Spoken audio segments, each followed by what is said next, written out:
Welcome back to Wook Plus. Holy shit, what is that? Hey, Some my Kev. kids found in the basement. That's cool. All So that right. was a fun show. But actually, before we get into this show, if you would indulge me for a minute, I just wanted to share a quick little story. Let's have a little story time because I was thinking about this earlier today before Encore, and I was like, I want to tell this story. So about like 7 or 8 years ago, my buddies and I went on a guys' weekend. I think it was one of their bachelor parties, and we went out to SPAC to see Fish. And I was coming out of the show, second night, and it was just one of those nights where everything hit right. The air, the breeze on your skin felt perfect. The music was perfect. Everything just felt perfect. You know what I mean? And like we were loving life. Right, exactly. You just the dancing felt better. Everything was great. And we were coming out of the show, walking back. I think we were at the campsite actually at this point. And I was talking to him. I was like, man, what a great fucking show. I think that was the best show I'd ever seen. Right? Like just bullshitting. And these two assholes behind us just started heckling and like laughing at us like hyenas. Like not like actually like laughing, but like making obnoxious. You just called them hyenas. Yeah. They stuck with me. I mean, like 8 years later, and they were like, "What are you fucking idiot? That show is terrible, right?" And it sucked because I like took us right off of our cloud and for a minute there, right? I actually even legitimately, if I'm being honest with myself, questioned if I was like allowed to like the show or if I was supposed to have the feelings that I had, and it stuck with me and it was terrible. And the reason I bring that up is because like what we do, I think could be misconstrued or misinterpreted as us like preaching what is good, what is bad, what you're supposed to feel, what you're supposed to like. And I just want to be 100% clear that that is not the intention. Shit, we don't even agree with each other half the time, and very likely are not going to agree with the chat and the audience most of the time. I think what we do is like the same thing I do on lot, right? Like with my nerdy friends, we're just super passionate and we're like, hey, let's fucking talk about fish. Um, so that's all. I mean, actually, you know who got me kind of thinking in that headspace? I was watching F Zappa today, and he's very good about like being real and just kind of like coming across. And I was like, I agreed with him. I was like, yeah, man, right. But I don't know if I've ever said it out loud on air. So I just wanted to be like, hey, It's a very important story, and thank you for sharing with us. Anyway, And shout out. also about shout that man out because he loves us apparently, and we Well, love he's a him right back. No, he's awesome, and I appreciate. I respect. I'll say this: I respect what he does, and I love that we live in a community that like different content creators can work in and participate in harmony. But if you guys haven't, I know most of you have, but if you haven't checked out F Zappa's, his name's actually Kev, which is funny because there's like a lot of Kevs in my life. But we'll just call him F Zappa. If you haven't checked it out, go check out his recaps and he does a bunch of different videos and stuff. But anyway, that's not why we're here. We're here to talk about fish. So let's get into this first set. Jim to Ooh, open. What'd you think, Kev? I like Runaway Jim. I thought it was fun. It was short. I mean, I'm okay with short. It had a great jam in it. It just rocked out. That's an opener. That's Yeah, what you want from an opener, we you know? finally found. I feel like we were circling the bowl with you all week trying to figure out what you wanted for an opener, and they finally found it. Yeah, Songs I about I dogs. agree. Strong opener, great opener. Love it. No notes. No, Just no. love it. And then we got the Martian monster. Cool. I like. It's fun. Yeah, this song needs to be jammed in my opinion. Like the samples and stuff are novel and neat, but like that whole thrilling chilling, they're not necessarily like great, songs in a traditional sense, but they're really good jam vehicles. So without Scoy feels Oh, gypped. Scoy. Yeah, I was gonna say. He's like, this show sucks now. Send him a bottle. Yeah, I mean, I like the thrilling chilling. It's so adventurous. It's you know, a lot of the stuff that came after, I don't enjoy the Halloweens as much. It's probably top 3 Halloween. I love all that shit. That's my favorite new music. Cosva, Sci-Fi Soldiers, Thrilling Chilling, all the shit they've done. Like it's so creative. Like Better than versus the like Big Boat and right, better than the legitimate stuff and the Trey solo stuff. It's all better when they do the weird, let's be someone else. Yeah, no, I agree. Apparently we don't like Cool. PHiSH. Yeah, maybe we'll do that as the show, construct our shows. But anyway, it was neat. But the sample, I think, was when the things finally started to open up. Before we got in the jam, though, I noticed the broccoli, and it showed up a couple times tonight. The vocal, what do you call Way that? was murdered by Trey. He like whooped it. Yeah, Cavern had some too. There was a bunch of broccoli. But the jamming sample was really nice. It was a really solid fun. You didn't like it? I like sample being a jam vehicle for all those years that it was just like an opener and it was 5 minutes and it was a good opener. It was a good opener because everybody knew sample. It was a hit as much as they have it. But now that they've allowed it a few times, wasn't there like a Deer Creek one that was pretty beefy? Well, the Baker's one was the one that changed everything. But yeah, there Right. was. But What was that, recently, last I year? mean, in 4.0, I think there's been a few where they've let it ride. They've let it develop and become what it can be. Yeah. I will pull up the jam chart because there's only a couple in the chart since it's only been charted. Let's take it to the Toronto, jam chart. Toronto and Bethel were the two other Okay. big boys. Oh, and an MSG. Right. Right. MSG So this it's summer. recent. Right. It's recent that it's become, Yeah, and I like it. I mean, none of them are going to live up to the Baker's one in my mind, just because that was the novelty. the first sustained note that went into the jam just hit you so hard, and the eruption, like when everybody realized. But that aside, I thought tonight's sample was It's good. more organic now. It's become a song that deserves to be 11 minutes, like a 46 days or something. Which is cool to see a song get reinvented like that too, right? Definitely. And then there's one that I'm good with, but you love. Well, it's weird.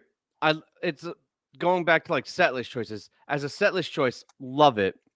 I absolutely love this song. It was one of the first songs I ever heard, like in my introduction to PHiSH. Tonight wasn't executed perfectly, right? It was a little fucked up. Trey needs a lozenge. He does. Yeah, man. By the end of where was it? More. By the end of More, it wasn't even it's losing, it's gone. It just destroyed his voice. Can I make it through one more night? Yeah, I don't know. Well, shit, last time he sounded like that. He came back and it sounded great. Right, when we can get into there were 2 PHiSH songs tonight. You never get 2 PHiSH lead vocals. Yeah, with so he was most events and no quarter. He was no throwing quarter. that, he was throwing it out there. He let Mike have a song, Yeah. So all right, Corinna. Corinna, I thought was fantastic. It was slower. It was almost an alternate arrangement. Yeah. It had a really nice vibe to it. I really was the dug star, it. right? PHiSH was the star, definitely. Yeah. All right, Tube. It almost got there. Can we get the length part of the conversation out first, right? And then we'll talk about the substance. It was a 9-minute tube, so it had almost the length, but it felt like 3 minutes into the jam he pulled it back, and they spent the next 3 minutes wheeling it back in instead of it just being explored. Okay. I think what I felt was a similar thing, but maybe I'm explaining it slightly different or the way it was in my head. It was a very traditional tight tube jam, and then it opened up like halfway through, and I actually really loved when it opened up. I was kind of, I'll be honest, a little bored with the jam before it did, but then once it opened up, I thought something new with it. And I really liked because they started introducing some dark synths into it, and had a lot of potential. Yeah, Jason, thank you. The Corinna was really good. It had an almost barroom kind of smoky vibe to it. There was lots of space. It was more jazzy than the rock versions we got back in the 90s and 80s. I think Dave is 100% onto something because this is a very reoccurring theme through all of the first set and even the first 2 songs of the second set. All right, Skoy's gonna give his fingers a break. But no, so Tube, I actually liked some of the thoughts and ideas in it. Maybe next time they'll take those ideas and string them together into something a little more. I would call it a half chubby. It did not fuck, but it was close. Oh man, it did something. It did something. One too many shots of whiskey on that one. Yeah. 46 days was short. I feel like it was an afterthought after the more recent ones. Yeah, and I don't know if this is true or just the way I interpreted it, but it sounded very canned, almost like it just sounded like a very standard, serviceable 46 days, but like very uninspired. I don't. And I would almost say like I want to go back and re-listen to it to see if that's like actually what it was, but I actually don't know if I got a lot of homework to do before Wednesday. I don't know if I'm going to go back and listen to that. Well, John, if you know F Zappa, send him our love. If he's not feeling well, that sucks. Oh no, I didn't know that. Yeah, not to derail your thought there, but that's cool. Yeah, it sucks. All right, and I See You, I love. Goofy lyric, classic PHiSH. That solo was sick. I mean, it's always sick, but Page was on fire tonight. I really do think. I think he might be the MVP for me for the night. MVP first set. We'll get into the MVP for the second set a little bit later. Okay. Fair. But no, I thought he was playing great, and then to go right into most events, which I don't know. I was really worried that it wasn't going to lock in. Yeah, no, I know, but I'm going to say F Zappa because we have a Kevin here too, and it's going to get confusing, Noogie. If that's all right, I think that's respectful enough. Yeah. When our Kevin's not here, I'll call that Kevin, but when Kevin's here, he's going to make it complicated anyway. I don't know why. I just had a feeling. I had this thought that most events wasn't going to lock in because when it breaks into the double time and everything, I had a bad feeling about it, and then it locked and it ripped, and I was very happy. I was like, all right, cool. Yeah, let's go. Here we go. And what I was saying the other night about the Page songs, either being deep in the second set or at the end of the first set, perfect place for it. Totally worked for me there. If they had to try to drop that after What's the Use, I would have been like, dude, what are you doing to me? Yeah, way better placement here. Good choices all around. Thing is, there's a lot of songs, and none of them were bad, but none of them in the first set really were like mind blowing or a huge highlight to me. Right? I think it was a really good, solid showcase type set, like we in the beginning of the summer, right, where they did all these first greatest hit sets. Right, the greatest hit sets. That's what this was. There was nothing that like, oh, I have to go back and listen to that version. None of these versions were Hallmark versions, but none of them were sloppy. None of them were dirty. It was all. This could have been a Kmart album back in the 70s. You could have got for $1.99. Now that's what I call PHiSH. Yeah, the best. 40 years later. Cavern is, let me just say, a top 3 song for me of PHiSH. For me, it epitomizes what PHiSH is. Wow. That's cool. Good for you, man. Good for you. Yeah, and I like Cavern, but there's just so many good songs that I like more than it. I'm with you. But no, if someone said, what's PHiSH all about? I would play them that first and say, this is where they are. Now listen to something like You Enjoy Myself if you really want to see what it looks like on the flip side of it. Yeah, I've given up on recommending shit. That was like a fun game for years and years and years. I'd always like to play stuff for normies and think if I could it always backfired. Find the right one. Yeah, you're never going to find the right song. It's like, go see a show. That's what I tell people now. If they're interested, I'm like, just go see a show and then decide. Or they hear like Sing Monica and they're like, dude, I'm going to come see PHiSH. You know that song Sing Monica? And you're like, let me tell you a story. You're not getting that. All right. And then more. Did we need more? No. I mean, we needed something there. We needed more to the set after Cavern. Cavern is a set closer. Come on. No, I don't think they played it that way. I mean, I know it can be, but I don't think they played it that way. I don't know. It's weird. I was actually thinking that when they were playing it, that it kind of hit for me. and it rarely hits for me. It's like one out of 10 times do I. But that's one of those songs that it's really personal and like your state of mind and where you're at and shit. Like, and so I think there were definitely people there tonight that it was like, yeah, fucking awesome. This is beautiful. I needed this. The other 90% were like, oh man, they played The fucking other 90% more. were like, "Where's my belly?" Like Right, me and SA. exactly. That's what I'm saying. So maybe we'll get a belly tomorrow. It's been many shows. Did they do one at Dick's? They did Maybe. 2 really good ones in the summer, though. Yeah. So I was almost it was almost like a renaissance, a resurgence of Bowie's. Not like a full Right. resurgence, but a slight return. Right. Let me ask Um, you a question. yeah, let me take this banner off. What did you what happened to the graphics? Well, we're halfway through it and I didn't update it, but I guess I could just put it up and people can use their imagination. We're on the 14th. Yeah, we're on the 14th there. So we got tomorrow. Oh, hey, tomorrow, Sunday morning, I'm going to sit down with Megan from HF Pod and pick her brain about the tour so far. And she, if you haven't heard her before on her podcast, or she's been on our show a couple times too, awesome, super fan, really smart, has a lot of good takes. Very excited to talk to her. That'll be 10 a.m. tomorrow morning. And then Kevin and I will be back here doing this once again, 15 minutes after Encore. And then halftime for members. Yeah, hell yeah. Those halftime hangs are so much fun. The set break hangs.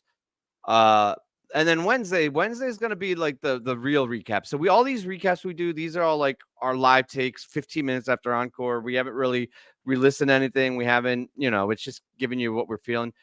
Well, I don't know. Kev's probably not going to go back and do anything. No, but I am not going to go back and re-listen. You'll be getting my refined takes from my memory of it.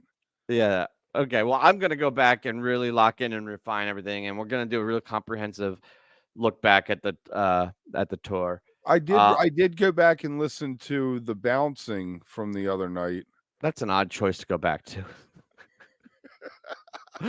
But good for you, man. No, it happened to come up. It popped up somewhere, and I was like, "Oh, all right." I went back and listened to the Sand from last night, and the waves and the tweezer and the cross-eyed. Holds up exactly as good as I thought it was. I still thought it was the next day. We'll see where you feel come Wednesday. Oh yeah, where's that poll at? Let me see. I'm gonna close that poll. About the same. See, that's where it averages out. You thought that would. Everybody's. See, I don't think it is about the same, but that's all right. All right, so let's check it in. All right, second set. Big on this set. Much better than last night. Really? Oh my God. Everything I could ever want, except maybe the everything's right, but we'll get to that. Okay. I mean, I do not hate it by any means. I mean, I love this set. I just don't think this compared to last night is even close. But it depends what you want. Right. Skoy is a member. When did that happen? He was our latest member. Welcome, Skoy, our latest member. He got a taste of being on the after show, and now he wants to come on again. That was a good. If you haven't seen last night's show, check it out. Somebody had a bottle of tequila. I'll give you 3 guesses, but this Chalk Dust was great. It was great. It's cool because it started the jam with the modulation, like a traditional modulation, into the 4th, which set it up into a really awesome type 2 feel. But then shortly after, it did like a rhythmic modulation where it switched times and tempo, but it was very smooth. And I don't know, man, it was just complete butter all the way through the jam. It had some Baker's Dozen vibes for me. Yeah, a little bit. I don't know if it elevated all the way to that. Well, that's it was only kind of the mark minutes, now, right? Yeah, but it had that. It was getting it. And I don't know if Oblivion would have been my choice, but I think Troy nailed it. Yeah, well, I love Oblivion. Like probably way too much at this point, but they didn't jam it, and that's a song that it's like I don't know. It's kind of like Mercury, right? Like, I don't want you to play it unless you're gonna jam the shit out of it. Like, I Right. don't want to sit through 8 minutes of written song and then get Right. nothing out of it. Even it didn't have to be a mega jam, but like they literally did nothing. And I don't know if you saw Mike looked pissed when they went into Oblivion. Mm, He was so annoyed. He just looked mm, super irritated. interesting. I didn't see that. Yeah. The I last don't couple know. Oblivions have not been long. They opened it up the first time, and I don't think they've opened it up really since then. But my Oh yeah. Wait. No, fucking Guy Forget. Motherfucker. what? This guy, I knew this was gonna happen. What happened? No, the guy that we copy the set list from, he always Uh, writes it as Dust on Twitter, and I have to always correct it. And I forgot to tonight.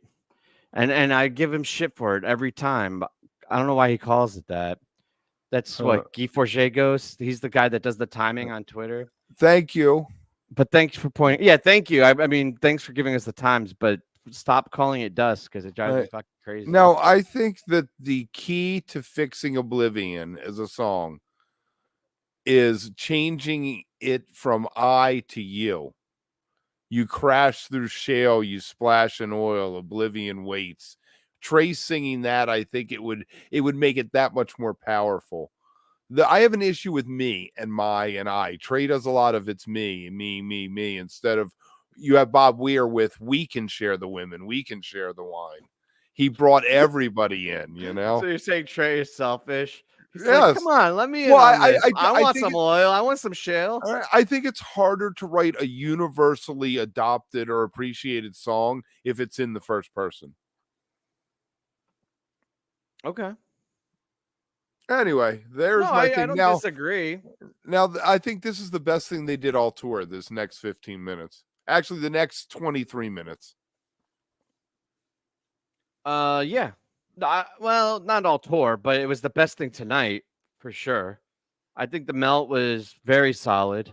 Really, I mean, it deconstructed even quicker than normal, which was a little bit off settling. Like it's like right away they're just all in 4 different quadrants, not even close to each other, right? And then I was like, not sure, but it got where it needed to go pretty quickly after that. You know what my favorite part about it though was? There's a section where Paige goes into like this 6/8 weird melody thing, and PHiSH locked Mhm. in with them right away. And to have everything disjointed, but then have this sub melody locked in underneath it was very cool. Now you said that you felt like Mike was pissed about Oblivion. I feel Yeah. like from Melt on, Mike took over. I feel like he was being a bully almost in that Melt jam and pushing the band. Well, I want to. Well, Oblivion not jamming is weird to me. It's always jammed since they've, They pretty haven't though. The much. one at Dick's didn't. No, No. It was short. It was shorter I than 8 minutes. I think it was only 6. yeah, I don't know, man. There's something going on with the dynamic there, but I agree. Mike definitely took the lead And that in this milk back got half. so out there. It's everything that the one the other night that everyone's high on with the Bliss Jam, and it wasn't. It was just dirty. It was everybody just fighting and angry instead of everyone agreeing. I think that's the thing. It was the argument. It was Yeah, the no, I absolutely agree with you there. I think the reason people are all high on the Bliss melt is because it was so unique and different for that. Like, I don't think I've ever heard a Bliss melt before.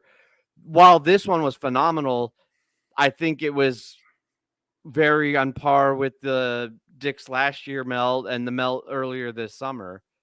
So, you know what I mean? Like, it's really good. And that's a testament to the band. They've been killing melt this year, the last couple of years, well, forever, but well it's hard to 4.0. like No, I stand think out. in 3.0 it suffered. Yeah, but It was recently an it's been afterthought. absolutely, Yeah. killing it. And then probably one of the most beautiful melodies in their catalog that came out of a random jam. What's the use? And I thought it was perfectly executed. You get a lot less people talking at the quiet part because they don't realize it's happening than you do with like a Divided Sky when everyone decides to cheer at the quiet part because they I know it's was coming.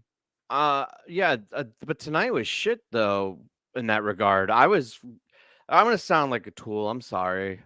Please don't hate me, but I was like kind of frustrated with how fucking loud the whole crowd was being in What's the Use. I was like, who screams and what's the use? Like, what the fuck? It was very, once he got into the melody, they all shut up. Like, and I like, and it was great because Trey like demanded it almost. Like he commanded the audience with his playing and the subtlety of it. But before that, it was really obnoxious. Like, don't scream during What's the Use. Just don't do it. I Why judge not? Chicago now. The entire Why city is should? judged. Yeah, but okay. Let me ask you this, just to play the other side of the coin. Yeah. There, why should this person who is so in the moment and so in love with what's going on that they let out just this unencumbered utterance that they scream? Why should they be denied that moment? They shouldn't, but I am going to judge you. You know what? I'm not going to Fair stop enough, you, fair enough, fair but enough, I am going to judge you. fair enough. All right. I don't Okay, know. so everything's right. Weird placement for me. Um, I felt like the jam never quite got off the ground, but it's really my only knock for this set. Yeah. Oblivion.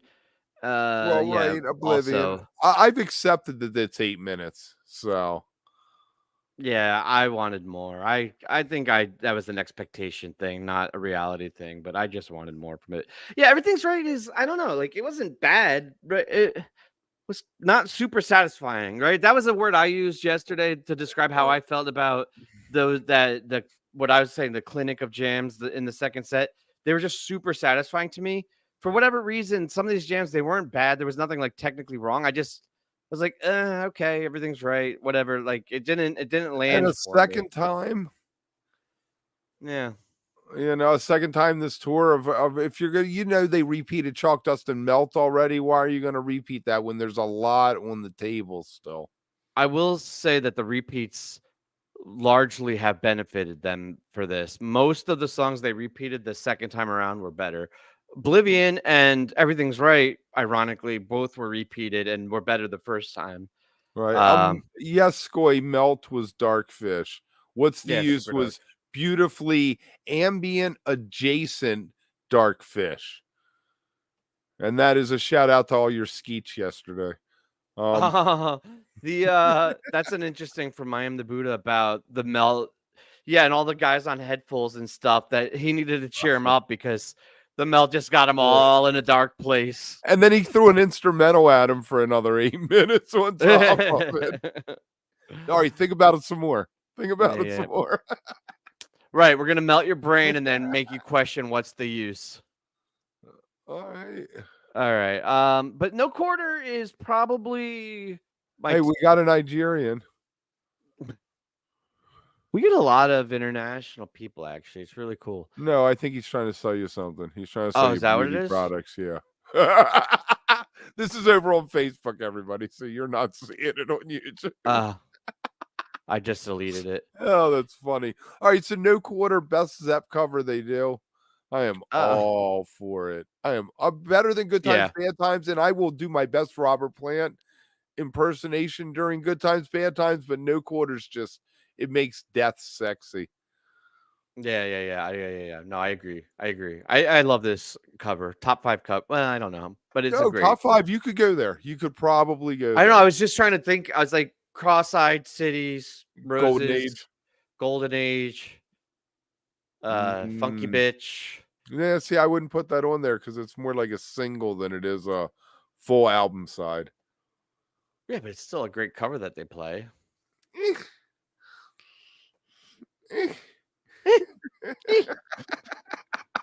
Okay. I can see that. That's not a hill I'm willing to die on. So, okay, sure. Why not? Thanks for letting me out of there. Yeah, no, you can have that one. No, it's so beautiful. And just Page's voice, I think, translates to Plants better than anybody. And he's the one who sings the cool part of Good Times, Bad Times. Yeah. Leave me alone, And Trey doesn't sing that part. That's the part Page sings. And Page sings the whole vocal on this. Oh, yeah, Rock and Roll. Fuck, that's a good one, too. In Love and Cup. No, not Loving Cup. I like Loving Cup. I like it, but it's not a top 10 cover. No, it's not a Peaches. top 10 cover. Peaches is a top 5 cover for me. They don't play it enough. I don't think that counts in the conversation. But when they do, that's not a way. I don't know if that's a criteria for being a top 5 cover of theirs. 2001. 2001, yeah. That's Look, know. Man. No, yeah, I already said Roses, Jason. That's for me definitely a top 5. Fluffhead, right? Was, and well, now in all the Bowie ones, all the Bowie covers that they've introduced, but they're like singles. They've only played them a few times. Moon Age Daydream has got the most traction, and that's what, like 7-8 times. Yeah. So what's your point? Even if it's one time, you could judge how they play it. Like, well, why is that disqualify it? I don't understand that. It doesn't disqualify it, but I guess I'm saying that there are certain ones that are in heavy rotation, and that's the pool I was choosing from because you're likely to see it. Yeah. And the other stuff is great. They do Ziggy Stardust, but they've done it twice. It hasn't matured. Like Rock and Roll or Drowned or something like that. Yeah, I'm over Drowned. I think Drowned is I'm not a Who fan, so it's overrated. I think it gets too much hype. It's fine, but for how much people love it, I think it's a little. Isabella though, that one's really been killing it. You've been humming her all day, dude. I have, and I didn't. It's been so annoying. I got that shit stuck in my head. Anyway, this Fluffhead, we could talk covers for hours. Right? Fluffhead was awesome. It was fucking great. I loved it. I think it was a great answer to a lot of the darkness that came before it. Better answer than Everything's Right. See, you know what's weird, Kev? You said that this was the set of the tour for you or whatever, and that it was much better than last night. I said it was better than last night. I know, but it doesn't sound like you liked it. I'm starting to wonder if you like PHiSH. I do like PHiSH. I said a lot of great things. I like the Fluffhead. I think it's a great spot for it to close the set. Totally works. Super high energy, nailing all the all the hits. Mm-hmm. And then we got tab songs are not covers. I don't think. No, tab songs aren't covers. If Trey wrote it, it's a PHiSH song. I think a lot of times he uses tab as a training ground. Let me throw it out here, see if it makes the cut or not.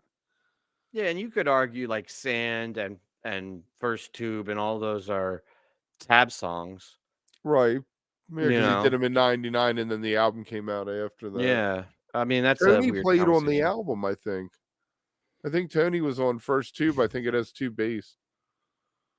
I like Des and Tony, both the way they play anyway, I'm not going to go down that route. All right, they did the encore. We'll see you tomorrow. We're not going to talk about the encore. I mean, Life Beyond a Dream is what it is. I don't think it's the right choice when you're losing your voice. There, Trey. And Character Zero is the big rock and roll that they kind of just tacked on the end. Why didn't you do Rocky Top or something? Throw out a weird one. Right. See, that wasn't that hard, Kev. We have to be completionists here. We love you all. We'll see you tomorrow. People have come to expect high quality from Wook Plus. Thanks, everybody. See you next time. See you tomorrow morning, 10 a.m.